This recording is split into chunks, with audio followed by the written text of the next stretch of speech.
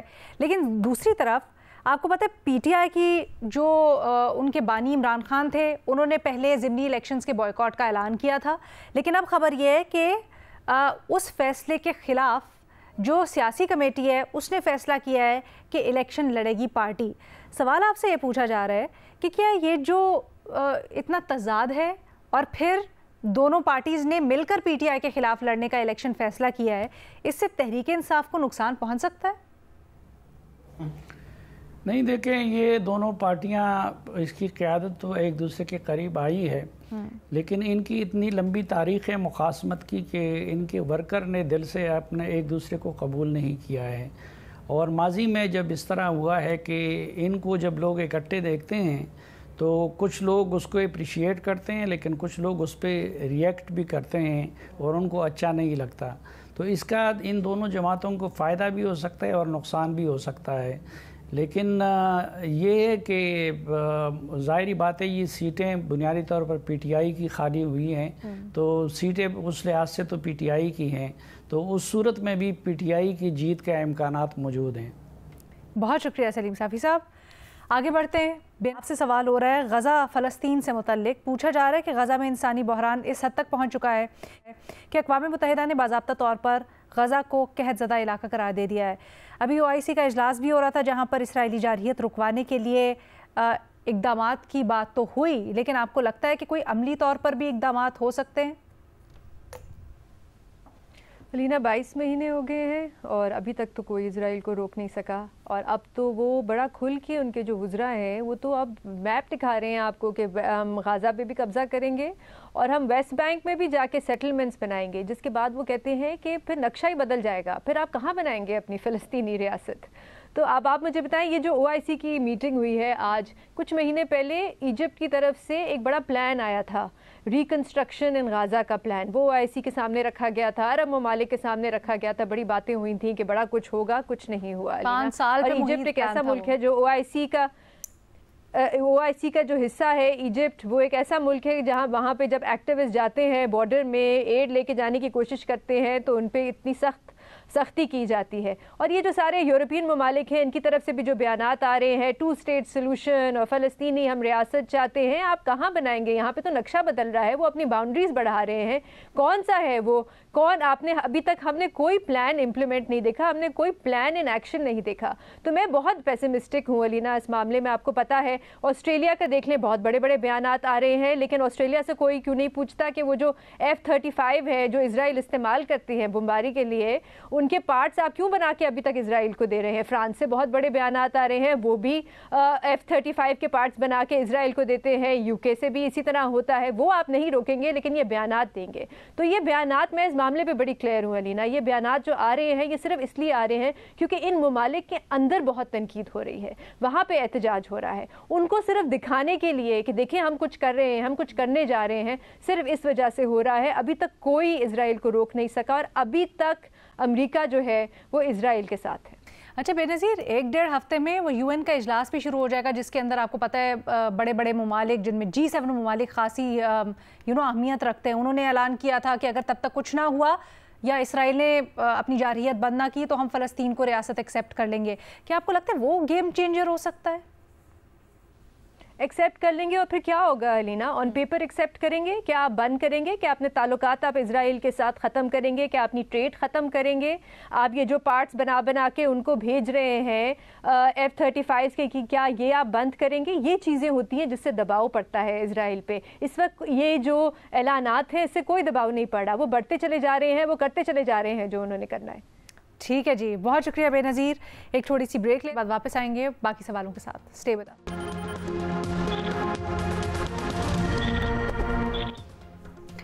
Welcome back. جی آپ لوگوں نے جو تجزیہ کاروں کے لیے یوٹیوب کے اوپر سوال بھیجے ان کے جواب جان رہے ہیں ہم. محمل آپ سے ہو رہے جو حالیہ ڈیولپمنٹ ہوئی ہے پاکستان تحریک انصاف کے اندر، اس سے متعلق سوال.